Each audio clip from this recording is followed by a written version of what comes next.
people. Okay, today's video is all about 5 things I wish I knew before I started competing in bodybuilding in my 50s, shall we say. So, as you know, or as you might not know, when you diet during a bodybuilding competition, obviously you're losing body fat. But in your 50s, you will find that your skin is not elastic. The amount of collagen that you've got left in your skin, or the amount of collagen production, isn't there. So as you're losing weight, you will find at certain parts of your body, in my case my glutes, I had quite a lot of loose skin, and there's not really a lot you can do about that other than, I mean, I would recommend that as soon as you start thinking about competing, start using, moisturizers. There are certain creams out there on the market that you can use that'll help to tighten it. I used Abs of Steel and Buns of Steel. I'm not sure how effective they actually were, and I probably didn't start using them early on enough. But just keep your skin as moisturized as you can. Body brushing, dry brushing. And just making sure that you exfoliate maybe once a week. I'm so lazy with stuff like that, but I really, really didn't do it until it was too late. So I would say keep on top of your skincare on your body. And if you've got a body part, like for me, when I put on weight, it's always on my glutes and my legs. So, if I thought about it beforehand and realised that that would have happened, I probably would have made more of an effort to actually prime those areas ready. Because now what I have to do is build more muscle to fill those areas out. And I mean, that is an ongoing thing anyway. You will have a lot less muscle than you think when you diet down. When you're in a bulking off-season improvement season, whatever you want to call it, you're full, you look, you feel good, all right, you might feel a bit chunky, but once you start losing weight, you don't realize how much fat you've actually got until you start losing weight. So that's kind of 2 points really in one. The second thing is, right, as you start to get leaner and leaner and leaner, your body looks incredible, right? You're getting comments off everyone, oh my God, your shoulders look great, your arms look great, you've got striations, this, that, and the other. But your face takes a hit. And this isn't just for people over 50, but it's worse when you're over 50. I mean, I look like a crack addict by the end. Both my daughters came to see me, like a couple of weeks before my show. And they didn't tell me at the time, but my youngest daughter, Molly, she was crying. She rang my eldest daughter and she was crying. She actually thought I was dying. And it wasn't until after the show that they told me this. And I was like, you should have told me at the time. I could have told you. I felt absolutely fine. I just looked terrible. I mean, my face was so sunken in. I look really healthy now, right? My face is full. I've got a bit of fat on my cheeks, but it sags a lot. And you do not look great, right? And it doesn't matter how much makeup you put on or how much Botox or filler you have. It doesn't resolve that problem, okay? On show day, the lighting, the makeup, the hair, the tan, you do look better, but be prepared to not look great. Hang on, I'm just going to pause. Right, so the next thing I would say is that as you get leaner, your sleep will take a hit. So make sure that you put in place things that will help you. So, taking things like ashwagandha, it is an adaptogen. So after about 6 weeks, you might have to swap over to something else. I take red cherry malt or something. I can't remember what it's called. If I remember, I'll put picture up there. So I do 6 weeks of ashwagandha, six weeks of that, and alternate them. You can also buy melatonin, that helps as well. Obviously a ZMA before you go to bed, and making sure that you don't have too much caffeine in the day. I actually switched to decaf when I was on prep because I didn't want to rely on it as an energy source. So I went down to like drinking 2 cups of decaf coffee a day. No pre-workouts, no monsters, no energy drinks, nothing like that, because my sleep really was affected, and sleep is your number one friend when you're on prep. It helps with recovery, helps with muscle growth, makes you feel refreshed, it helps with weight loss. You need your sleep. And as you get older, you ladies out there that are, you know, my sort of age, I mean, I'm 57 now, women my age, you know that if you don't have a good night's sleep, you feel like dog shit the next day. So make sure you keep on top of your sleep. The big three things I would say there is, you know, cut out caffeine or have a coffee, but make sure you don't have caffeine after about noon, you know, midday. And avoid, you know, the pre-workouts and the energy drinks if you can. I mean, there does come, if you're assisted, you're in prep as well, you know, if you're taking things like your himbine, clenbuterol, they're gonna have like an effect on your sleep too, because obviously they're a stimulant, so they're going to keep you awake. All right, so again, take them early on in the day. Try to do things like meditation, yoga. It is difficult, right? Because when you're in prep and you're doing cardio, you're doing steps, you're preparing your food, you're training, you're running a house, the last thing you want to do is like more like yoga and meditation. But honestly, I started meditating. I wasn't doing it every day, but I was trying to do it like 3 or 4 times a week, and it did help because it just helps you to switch your brain off and stop thinking about things that didn't need to be thought about. Okay, so going on to number 4, sex drive. You will say to yourself, what is a sex drive? What is a penis? What is a vagina? I mean, whatever floats your boat. I'm not in a relationship anyway. So, I mean, obviously I didn't have a partner to consider.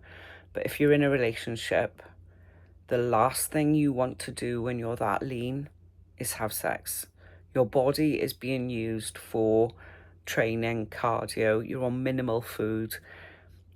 When you go to bed, all you want to do is sleep. The last thing you want to do is bed gymnastics. You just have not got the energy. And I thank the Lord that I was single.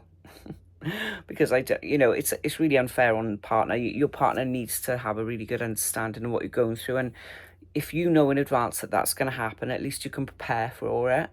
I'm not saying that you need to tell yourself that you're not going to have a sex drive, because maybe you will. But I know for me, it was the last thing on my mind. You know, it was go to bed and go to sleep if you can. So, you know, if you have got a partner, try to, you know, show them love in different ways. You know, make them a nice dinner. I don't know, if they like reading, buy them a nice book. Go out for coffee with them, go out for walks with them, you know, things that will help you with your goals as well, but include them in it so that they don't feel left out, because it can be very isolating. You know, you have got all these things that you need to do, and it can become all-encompassing so that you're not involving them and you don't realise until it's too late that you've just completely ignored your partner for the last sort of 3 months. You know, they've just been there, hi, you know, I'm still here. And you're like, look, I'm just too tired, leave me alone. I just got these things to do. Remember that their feelings are important as well. So I would sit down with your partner at the start of your prep and explain to them, you know, that there will be a time. Obviously, it's not going to be straight away. But maybe 6, 8, 10 weeks into your prep, you might start feeling that way, and that it's not their problem. They haven't done anything wrong. You still love them. You still want to be with them. You just haven't got that energy that you had before. And then the other thing I would say, number 5, is, and this goes along with sleep and relationships and everything, is that you just do not have the mental capacity or the energy to do anything outside of what you need to do that day. So my analogy that I use is, when I've done everything, completed all my tick list for that day, when I sit down, somebody could put £10,000 on the floor 10 feet in front of me, and I'd be like, I don't want it, I can't be bothered.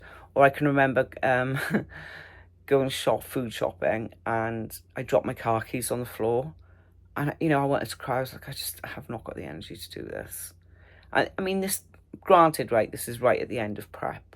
You do not feel like that all the way through. But there will be days when you do feel like that. And those are the days that you really have to, you know, pull through and remember why you're doing it. And do you know, the more you do preps, the less hard it becomes. Because I know that my first ever prep, and this is a bonus one, don't do what I did.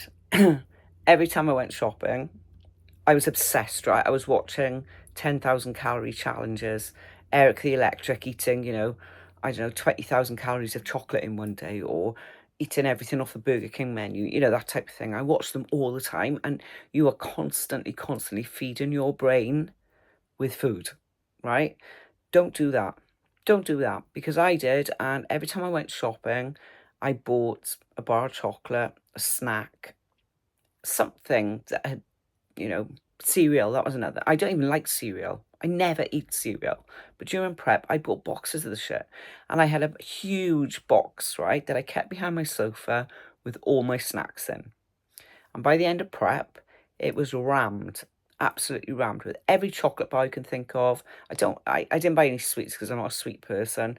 Crisps, like little cakey things, cereal, all these snacks that I thought I was going to want to eat. Biscuits, that was the other thing. All these things that I thought I would want to eat after prep. Put them in a huge box. And luckily for me, right, I have got quite strong willpower. So post-show, like the day after my show, I did have a day where I was just like, I'm eating what I want to eat, you know, and I had chips and I had burger and, you know, the usual things that people want. But that box, I took it to my son's school. I gave it to the teacher and I said, just share all these out with the children as and when you want to, because I am not going to eat them. I just had the pleasure of buying them. It just made me feel better buying them. So don't do what I did, because what a waste of money. I must have spent hundreds of pounds on crap that I never actually ate. All right, so that's an important thing as well. You know, just really don't get involved in these, you know, all these cookie dealers and I don't know, these donut places. I really think it's so bad that they are sponsors of bodybuilding shows. It's so irresponsible. I don't think they should be there. I think they're encouraging people to binge eat because they're like, buy 4 for £10. And they're like they're the size of my head with all this filling inside them. And, you know, they're picking people at a very vulnerable time, you know. As soon as you step off that stage, neck 2 litres of water, and then you will not feel like eating that shit, because honestly you will not feel good if you eat all that. And everyone that I've spoken to that has done that, they just feel terrible. Like, you've been eating really good food for months and months and months, and obviously restricted what you've eaten, and then all of a sudden you're chucking all these poisons into your body. Don't do it, because you will feel like crap and you will put on a shit ton of weight. Actually, there was a guy in the gym this week. He did the PCA first timers last weekend, and he's put on 18 kilos in a week. 18 kilos. That, I mean, I can't get my head around that. Like, his feet were so swollen, and not only does it make you feel shit, it's really unhealthy. His blood pressure must be through the roof. So please don't do that. Have something nice, but don't go out and buy a stockpile of foods that you think you want to eat afterwards. Okay? Just don't do it. Right, okay, I'm going to give you a bonus one now, which is a good one, not a bad one.